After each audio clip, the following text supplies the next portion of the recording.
Hi అందరికీ, బాగున్నారా అందరూ? నేను ఈరోజు చేపల పులుసు చేస్తున్నాను.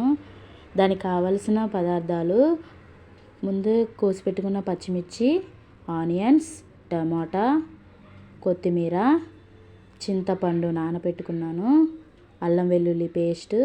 నేను ముందుగా పొయ్యి మీద కాల్చుకున్న ఉల్లిగడ్డల్ని కాల్చి పేస్ట్ చేసుకున్నాను, మెంతిపిండి, ధనియాల పొడి, కారము, గరం మసాలా, ఇంకా కల్లుప్పు.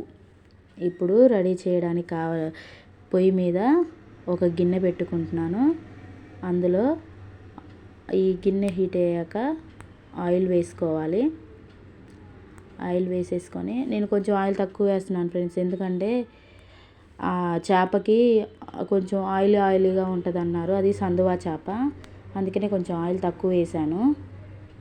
ఇప్పుడు ఈ ఆయిల్లో మనం ముందుగా కోసి పెట్టుకున్న ఆనియన్ ముక్కలు వేసుకోవాలి. ఆనియన్ వేసుకొని కొంచెం వేగనిచ్చుకోవాలి. లైట్ బ్రౌనిష్ కలర్ వచ్చేదాకా వేయించుకొని ఇప్పుడు అందులో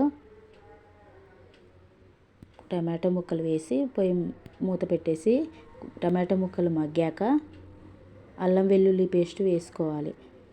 అల్లం వెల్లుల్లి పేస్ట్ వేసి కొంచెం పచ్చివాసన పోయేదాకా ఫ్రై చేసుకోవాలి ఆయిల్లో. ఇప్పుడు పసుపు,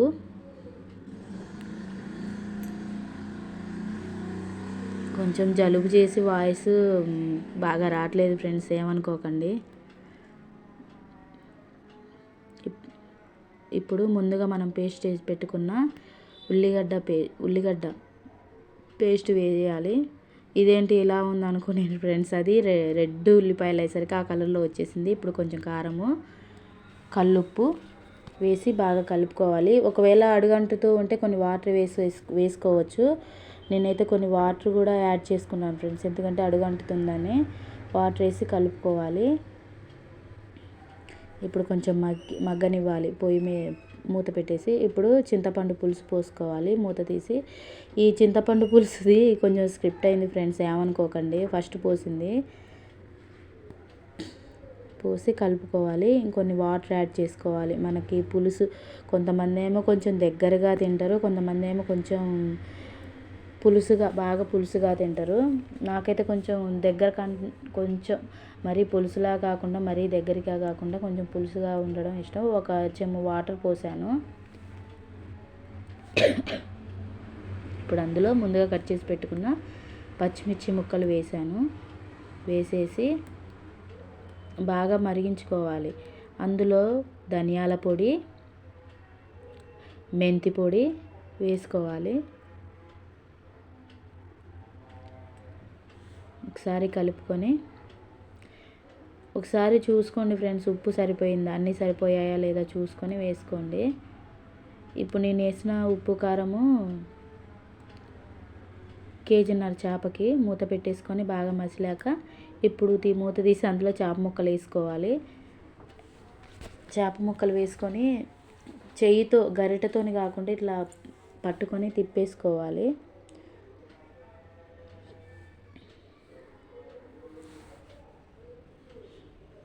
ఫస్ట్ గరిటెతో తిప్పుకున్నా ఏం లేదు, కొంచెం కూర ఉడికాక గరిటెతో తిప్పకూడదు ఫ్రెండ్స్, ఎందుకంటే ముక్కలు ఉడికిపోతాయి కదా, చేప ముక్కలు ఉడికిని డెలీషియస్గా ఇరిగిపోతాయి.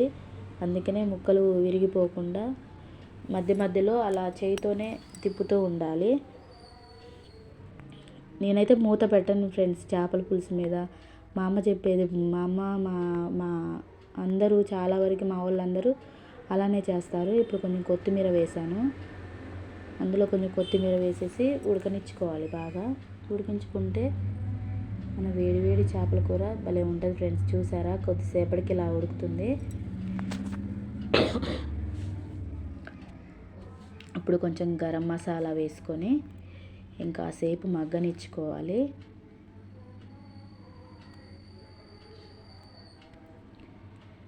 అంతే ఫ్రెండ్స్. మళ్ళీ ఇప్పుడు కొంచెం కొత్తిమీర వేసేసి దింపేసుకోవడమే. ప్లీజ్ ఫ్రెండ్స్ నా ఛానల్ని సబ్స్క్రైబ్ చేసుకోండి, లైక్ చేయండి, షేర్ చేయండి. చేపల పులుసు నాకు ఇష్టమైన కర్రీ అంటే ఈ చేపల పులుసే ఫ్రెండ్స్. ఏది తినను నేను అంత ఇదిగా ఇష్టంగా. ఇది కొంచెం చేశాక ఇలా ఉంది. నేను ఏ కూర తప్పించి ఏ కూర అంత ఇష్టంగా తిన్ను. నాకు ఫేవరెట్ అంటే చేపల పులుసే. మిగతా నాన్ వెజ్ ఏ కూర అయినా అంత ఇష్టం ఉండదు. ఓకేనా ఫ్రెండ్స్, బాయ్ మరి.